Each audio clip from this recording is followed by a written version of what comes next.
पंतप्रधानांचा वाढदिवस कर्जाच्या पैशातून साजरा केला जातोय असा हल्लाबोल संजय राऊत यांनी केलाय।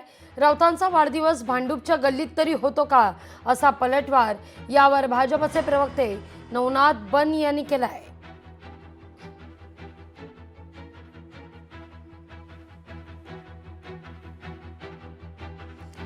पंतप्रधान नरेंद्र मोदी यांच्या वाढदिवसावरून सध्या आरोप प्रत्यारोप।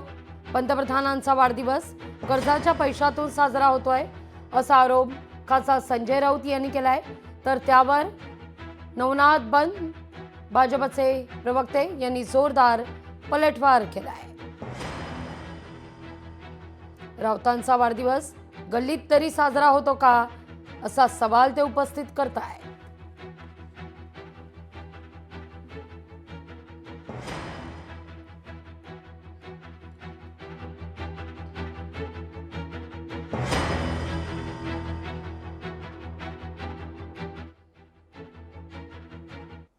उद्या नरेंद्र मोदींचा 75वा वाढदिवस हे साजरा करतायत, कर्जाच्या पैशातूनच सरकार साजरा करताय अनेक योजनांच्या माध्यमातून। काय गरज काय?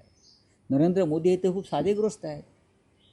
मग देशभरामध्ये महाराष्ट्राच्या कानाकोपऱ्यामध्ये तुम्हाला हे करण्याची गरज नाही, जनता साजरा करेल ना।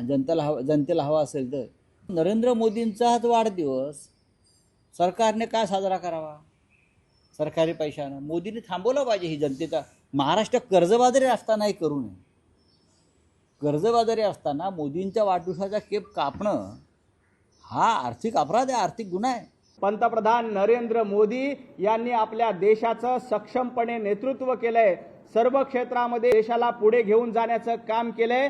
त्यामुळे 140 कोटी जनता जनार्दनाचे आशीर्वाद पंतप्रधान नरेंद्र मोदीजींच्या पाठीशी आहेत आणि या वाढदिवसाच्या निमित्ताने जनता त्यांना आशीर्वाद देते। पंतप्रधान नरेंद्र मोदीजींचा वाढदिवस संपूर्ण देशामध्ये सर्वसामान्य नागरिक साजरा करतायत। संजय राऊत, तुमचा वाढदिवस भांडूपच्या गल्लीत तरी साजरा होतो का हो? तुमचा वाढदिवस भांडूपच्या गल्लीत साजरा होत नाही म्हणून तुमचं पोट दुखतंय। लोकशाही मराठी ऐका, पहा, जागरूक रहा।